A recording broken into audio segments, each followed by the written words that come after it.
आप सभी का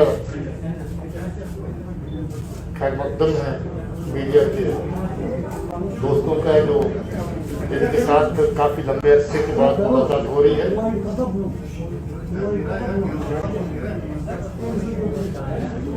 आप जानते हैं कि कोविड का दौर है और इसके चलते स्पेस कम होते आप लोगों को ज़्यादा लोगों को इसमें जमा होना पड़ा है, इसलिए मैं गुजारिश करूंगा कि अपनी मास्क सभी पहन के रखें और जितना मुमकिन है अपना सोशल डिस्टेंस बना के रखें।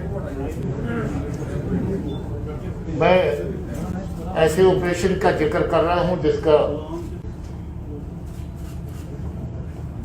पिछले रात के एनकाउंटर से ताल्लुक है और बहुत इंपॉर्टेंट ऑपरेशन है पुलिस और सिक्योरिटी फोर्सेस के लिए। ये ऑपरेशन पिछली रात सोपुर में पुलिस, आर्मी और सीआरपी द्वारा मिलकर के किया गया और हमारे फील्ड कमांडर्स ने इस ऑपरेशन को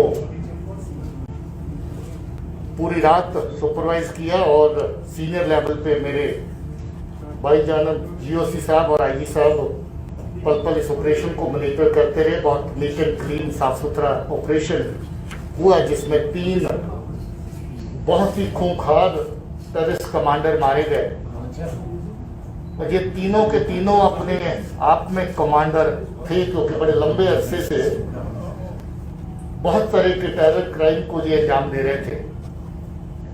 सबसे टॉप पर जो आते हैं मुदस्सर पंडित, जिसको उमर भी कहते थे, रुखाना भी कहते थे, मुद्दू भी कहते थे और माज भाई भी कहते थे। ये जून 19 से एलईटी कमांडर इस एरिया का है। 18 एफआईआर उसके खिलाफ है और बहुत सारी किलिंग्स उसने करी जिसमें 4 civilian, 9 SF killings, 2 x militants जो कभी मिलिटेंसी के साथ लोग वाबस्ता रहे उनकी किलिंग, 3 सरपंच और हुर्रियत और सेपरेटिस्ट कार्डर्स के 2 लोग और इसके अलावा अलग अलग तरह की एक्टिविटीज जो लोगों को थ्रेटन करना, लोगों को पॉलिटिकल प्रोसेस और बाकी गवर्नमेंट एक्टिविटी से दूर रखने की कार्रवाइयां शामिल हैं। इसका बहुत पुराना साथी जो पाकिस्तान का टेररिस्ट है अब्दुल्ला, जिसको असरार भी कहते हैं, वो भी इसका लंबे अरसे से साथ निभाता रहा। पहले मुदस्सर से पहले जो मुदस्सर का कमांडर उसके साथ चलता रहा और उसके बाद मुदस्सर के साथ चलने लगा और लगभग सारी की सारी आतंकी कार्रवाइयां, दहशतगर्दी की कार्रवाइयां जो मुदस्सर पंडित ने करी उसमें उसका साथ दिया। उसके अलावा तीसरा कमांडर जो है खुर्शीद अहमद मीर है, ये विराट कलां सोपुर का ही रहने वाला है और ये भी कोई मई 20 से लश्कर तौबा टेररिस्ट आउटफिट के साथ मुदस्सर के ग्रुप के साथ काम कर रहा है और इसके सर पे भी 6 FIR, 7 killing, 2 grenade attack, 7 SF की किलिंग और 2 ग्रेनेड अटैक और 5 सिविलियंस की किलिंग्स हैं। ये भी लगभग बहुत सारी टेररिस्ट एक्टिविटीज जो मुदस्सर पंडित ने करी उसमें उसके साथ रहा। आपको याद होगा हाल ही में 12 जून को मार्केट के अंदर अटैक हुआ था जिसमें हमारे पुलिस के 2 जवान शहीद हुए थे और 2 सिविलियन भी अपनी जान गंवा गए थे इन्हीं दहशतगर्दों की फायरिंग से। ये तीनों के तीनों उस दहशतगर्दी कार्रवाई में भी इन्वॉल्व थे।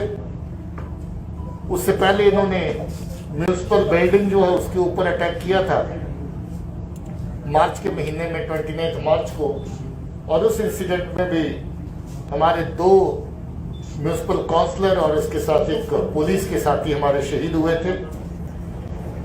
मुदस्सर पंडित ने बहुत अर्सा पहले जब एब्रोगेशन के बाद इमीडिएटली दहशतगर्दों ने लोगों की आवाज को दबाना शुरू किया, लोगों के मूवमेंट को दबाना शुरू किया।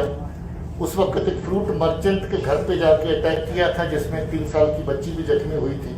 उस दहशतगर्दी की कार्रवाई में भी ये शामिल था।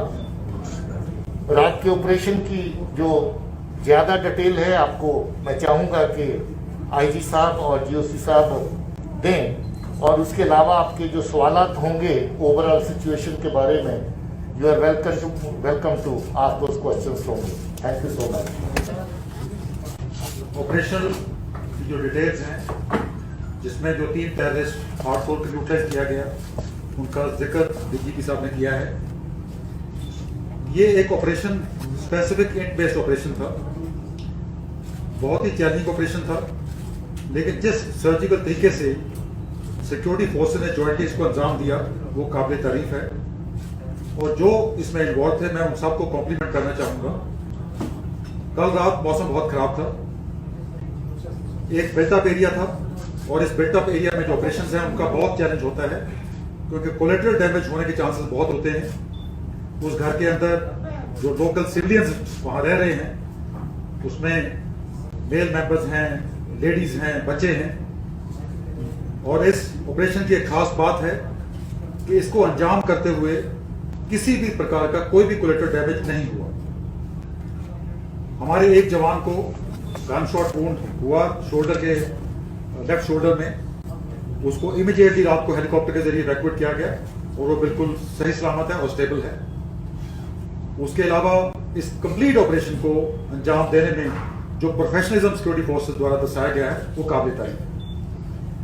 दूसरी बात, अगर आप इस ग्रुप के बारे में जो डीजी साहब ने बताया है, ये लगातार इन कार्रवाइयों को अंजाम दे रहा था, और जो ग्रुपिंग हमने देखी है उसमें लोकल टेररिस्ट के साथ हार्डकोर पाकिस्तानी टेररिस्ट इनके साथ होते हैं। ये रिसेंट इंसिडेंट्स में काउंटर्स में सेकंड मौका एक सीलू में ऑपरेशन हुआ था, जहां पे हमने 2 टेररिस्ट को मारा था, एक लोकल था और एक पाकिस्तानी टेररिस्ट था।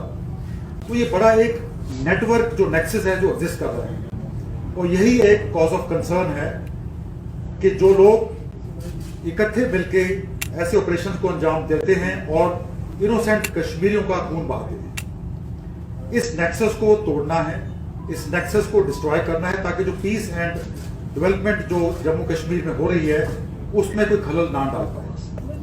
सो मैं अपील करना चाहूंगा सिविल सोसाइटी को, अपील करना चाहूंगा कश्मीरी अवाम को कि सिक्योरिटी फोर्सेस का साथ दें, ताकि जो नेटवर्क है हम उसको डिस्ट्रॉय कर सकें। ये जो नेटवर्क है ये साइकिल ऑफ वायलेंस को लगातार अंजाम देना चाहता है। डीजीपी साहब के अलावा हमारे कोर कमांडर साहब, चिनार कोर के कमांडर साहब ने भी बार बार इस चीज को रिपीट किया है कि हम सब ने मिलके जो साइकिल ऑफ वायलेंस है उसको तोड़ना है।